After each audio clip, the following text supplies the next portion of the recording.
오늘 함께 큐티할 본문 고린도전서 13장 8절에서 13절까지의 말씀입니다.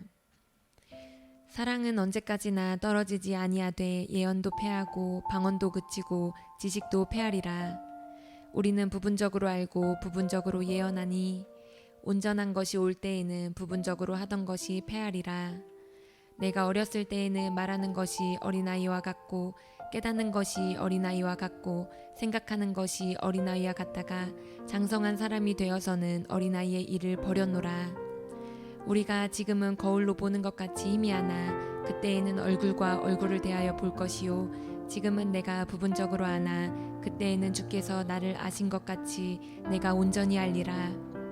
그런즉 믿음, 소망, 사랑 이 세 가지는 항상 있을 것인데 그 중에 제일은 사랑이라. 아멘. 어제 본문을 통해서 우리는 사랑의 필요성과 사랑의 특징에 대해 살펴볼 수 있었습니다. 바울은 고린도 교회 성도들에게 어떤 은사를 받고 어떤 은사를 사용한다 해도 사랑의 정신과 사랑의 행동을 동반하지 않는다면 아무 의미가 없다고 선언했습니다. 그래서 성도들에게 가장 중요한 것은 사랑을 실천하며 은사를 사용하는 것입니다. 오늘 우리가 살펴볼 본문은 사랑만이 가진 사랑의 고유한 특성, 그리고 그 사랑과 반대되는 은사들의 특성에 관한 설명을 다루고 있습니다. 우리 8절 말씀입니다.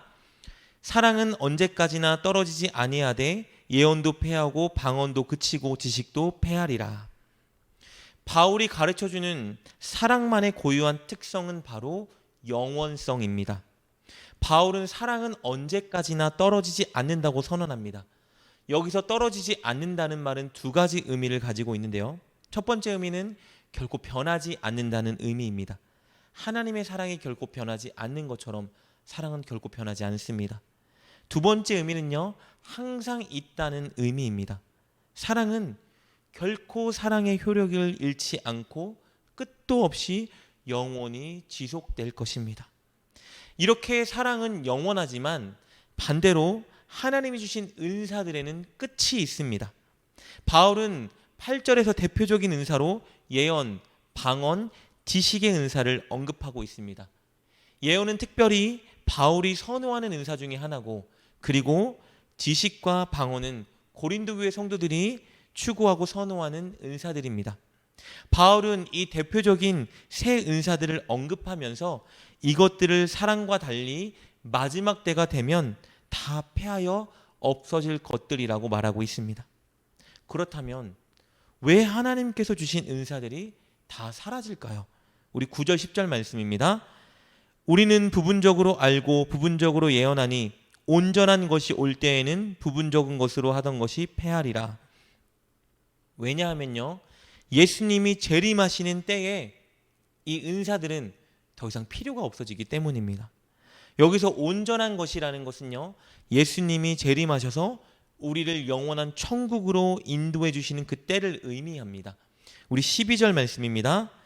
우리가 지금은 거울로 보는 것 같이 희미하나 그때에는 얼굴과 얼굴을 대하여 볼 것이요 지금은 내가 부분적으로 아나 그때에는 주께서 나를 아신 것 같이 내가 온전히 알리라.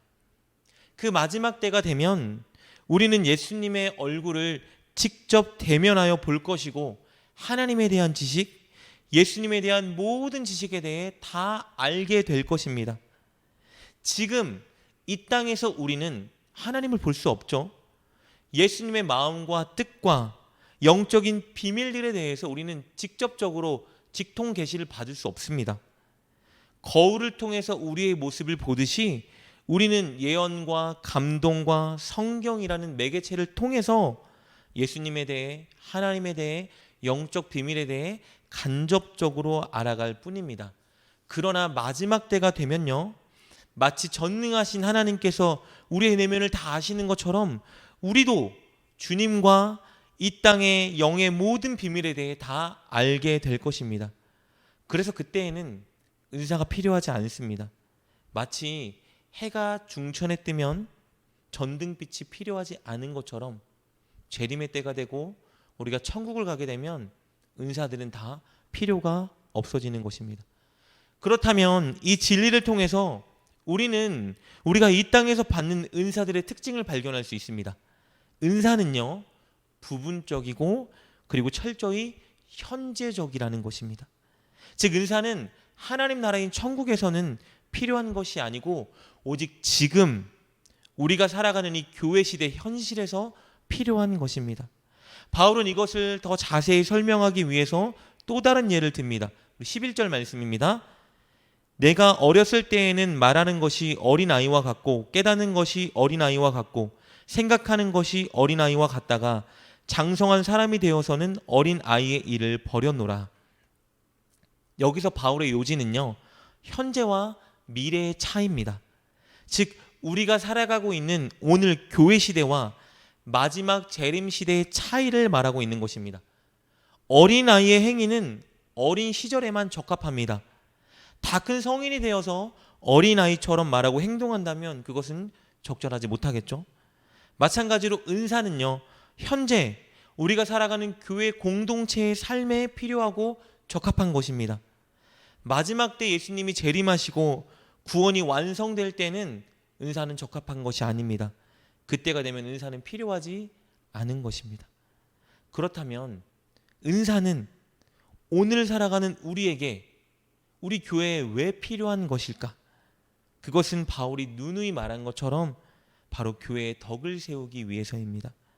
성도들은 반드시 교회의 덕을 세우기 위해서, 교회를 든든히 세워가기 위해서, 교회를 이 땅의 구원의 통로로 사용하기 위해서 은사를 사용해야 하는 것입니다. 그런데 고린도 교회 성도들은 교회의 덕을 세우기 위해서 은사를 사용하지 않았습니다. 그들은 자신을 내세우고 자신의 영적인 것을 자랑하며 남을 자신보다 열등하게 여기기 위해 은사를 사용했습니다. 특히 방언받은 자들이 그렇게 은사를 사용해서 교회의 문제를 일으켰던 것이죠. 그래서 바울이 오늘 본문을 통해 권면하는 것입니다. 이렇게 사라질 은사보다 더 중요한 것, 더 간절히 추구해야 되는 것이 있는데 그것은 바로 사랑이다. 영원히 없어지지 않을 가장 가치 있고 소중한 사랑을 추구해야 한다라고 권면하고 있는 것입니다. 13절 말씀입니다. 그런즉 믿음, 소망, 사랑 이 세 가지는 항상 있을 것인데 그 중에 제일은 사랑이라. 여러분, 믿음과 소망과 사랑은 우리 그리스도인의 삶 전체를 아우르는 가장 중요한 것들입니다. 이 중에 하나도 없어서는 안 되는 것입니다. 이것들은 현재에도 우리에게 가장 필요한 것이지만 미래에도 사라지지 않고 영원히 존재할 것들입니다. 바울은 13절 말씀을 통해서 먼저는 고린도 교회 성도들이 이 세 가지 것을 다 추구하라고 권면하고 있는 것입니다.